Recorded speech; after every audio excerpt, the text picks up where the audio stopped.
Terima kasih pemirsa, Anda masih bersama kami di Semangat Siang Indonesia. Indonesia harus semangat ya, semangat memerangi virus corona. Walaupun kita harus tetap berdampingan dengan mereka, dengan virus corona ini, tapi kita harus menentukan sikap nih. Kita harus melakukan upaya-upaya preventif ya.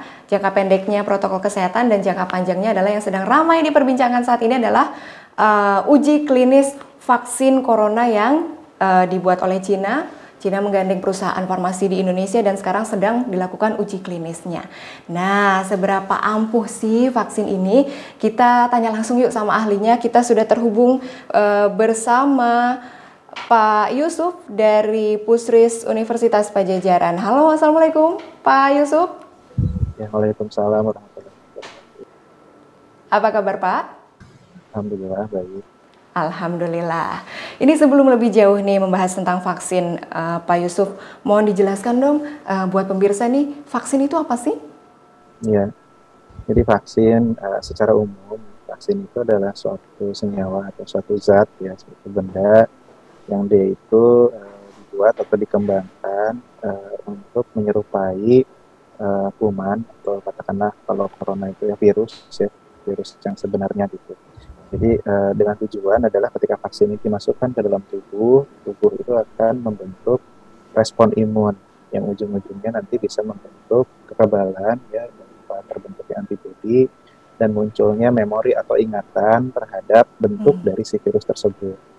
Nah, tapi tentunya vaksin ini sudah dirancang bahwa dia tidak berbahaya seperti virus aslinya. Karena kalau virus aslinya kan dia ketika dimasukkan tubuh pasti menginfeksi gitu. Tapi kalau vaksin itu dia sudah dilemahkan atau hanya diambil bagian tubuh dari virusnya tersebut sehingga cukup hanya untuk membuat tubuh itu memberikan respon imun dan dia mengenali bentuk virus itu seperti apa, sehingga kalau tubuh sudah membentuk respon imun dan memori tadi, ketika virus yang sebenarnya masuk, tubuh sudah lebih siap membentuk respon imun dan bisa membunuh virus tersebut.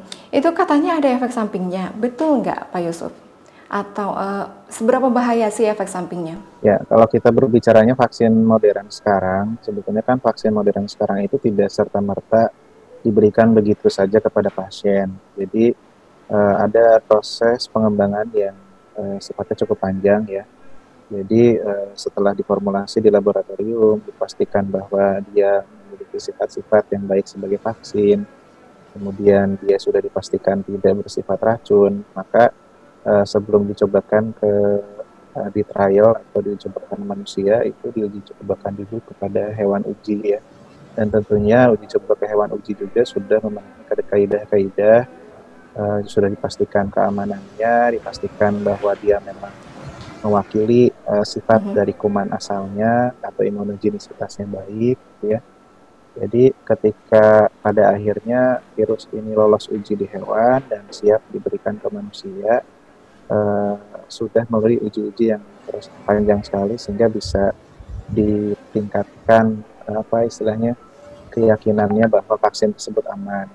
Kalaupun ada efek samping dari vaksin, biasanya cukup ringan ya kalau yang sudah lulus uji klinis itu ya, paling misalkan kalau dia jalur lewat suntikan ada muncul apa misalkan bengkak di tempat suntikannya gitu ya, atau misalkan karena bagaimanapun kan kita memasukkan apa kuman yang sudah dilemahkan tadi, maka tubuh pun pasti akan merespon imun sehingga biasanya ada juga muncul demam tapi tidak parah.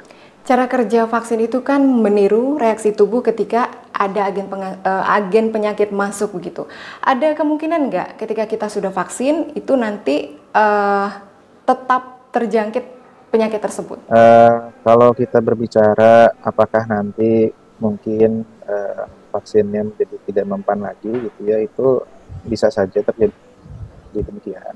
Kalau kumannya, misalkan kita berbicara virus influenza tadi seperti yang ditanyakan. Nah, virus influenza itu sama seperti virus coronavirus yang sekarang itu merupakan virus RNA.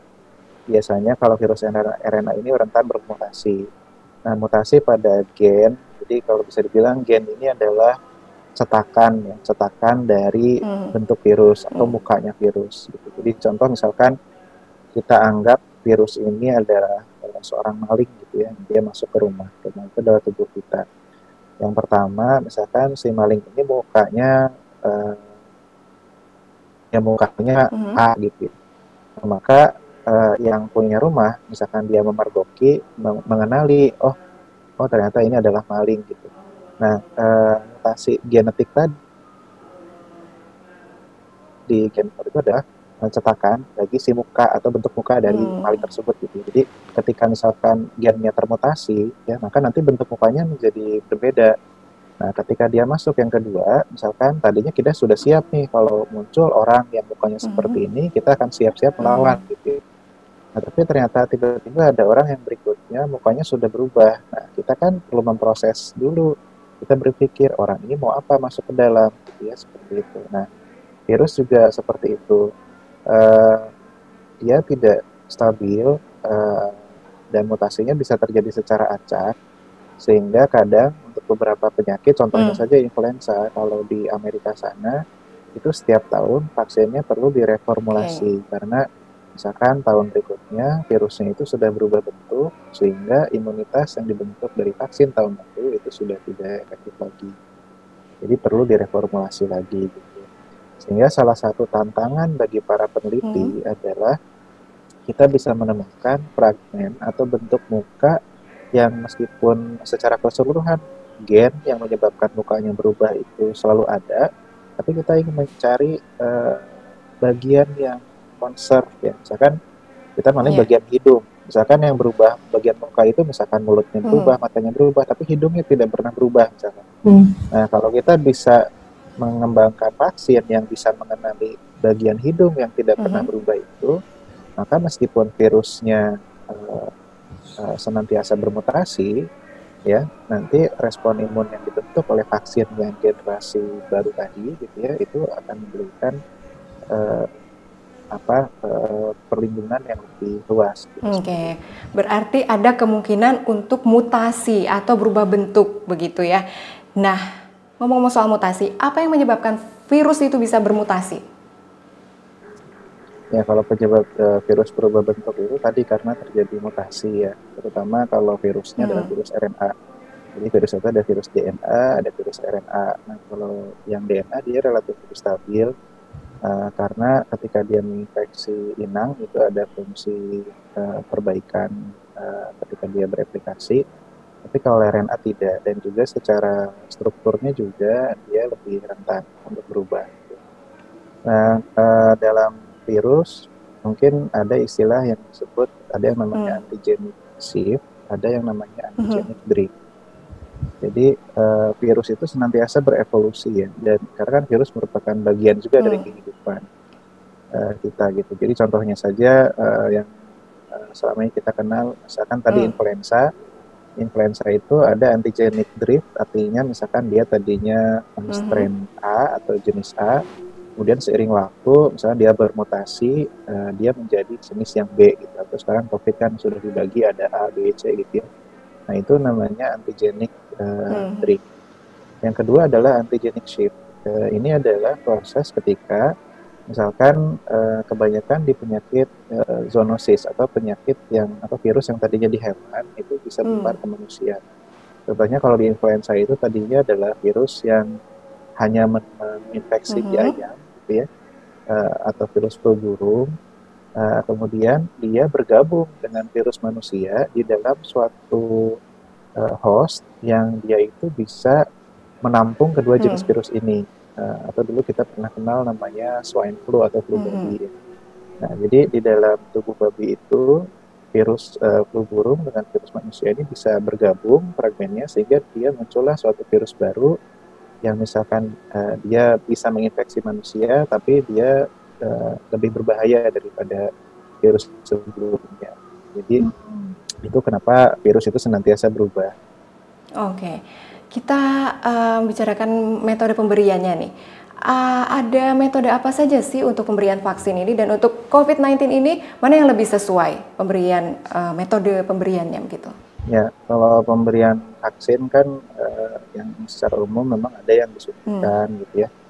Eh, tapi kalau kita melihat perkembangan terbaru, seperti yang di Amerika itu vaksinnya itu berbasis mRNA ya. Jadi dia diformulasi khusus, dan karena virus corona ini memang dia menginfeksi di saluran pernapasan, maka deliverynya itu langsung lewat hidung. Jadi disemprotkan di hidung gitu, supaya dia nanti langsung masuk ke reseptornya di saluran pernapasan, masuk dan terbentuklah antibodinya memang di daerah di mana virus tersebut ada. Dan banyak cara-cara lain ya, misalkan kalau orang ingin membuat vaksin yang lebih nyaman diberikan, ada yang bahkan sekarang sudah dikembangkan, ada yang di kulit seperti itu ya, macam-macam sih. Kalau untuk cocok yang lebih corona, yang memang kita harus bandingkan ya. Cuma tadi kalau logikanya bahwa dia virus pernapasan, maka yang menggunakan tadi langsung disemprotkan di situ, mungkin itu salah satu alternatif yang baik. Indikator keberhasilan pemberian vaksin apa, Pak Yusuf? Ya, sebenarnya vaksin dikatakan berhasil kan ketika dia sudah bekerja sesuai dengan tujuannya. Tujuannya itu dia adalah membentuk respon imun yang bisa nantinya memproteksi terhadap serangan virus yang sebenarnya, gitu ya. Nah, jadi kalau dikatakan kapan dia berhasil, sebenarnya yang pertama sudah bisa terlihat dari proses pengembangan. Contohnya misalkan ketika vaksin itu dibuat, pertama diujikan dulu ke hewan, kemudian nanti dianalisis apakah respon imun yang terbentuk itu dapat menetralisir virus atau tidak, misalkan seperti itu. Kemudian ketika diuji klinis, ya tentunya nanti akan terlihat bahwa kalau memang betul orangnya sudah membentuk respon imun yang baik, secara angka penularan, kemudian jumlah orang yang sakit karena terinfeksi virus itu bisa menurun. Baik, Pak Yusuf, perusahaan farmasi milik Cina menggandeng perusahaan farmasi Indonesia untuk melakukan uji klinis fase terakhir. Kenapa kita harus nurut sih? Emangnya kita nggak bisa bikin vaksin sendiri? Tapi jangan dulu jawab, Pak Yusuf. Kita akan kembali usai jeda berikutnya. Tetap di Semangat Siang Indonesia. Indonesia harus semangat.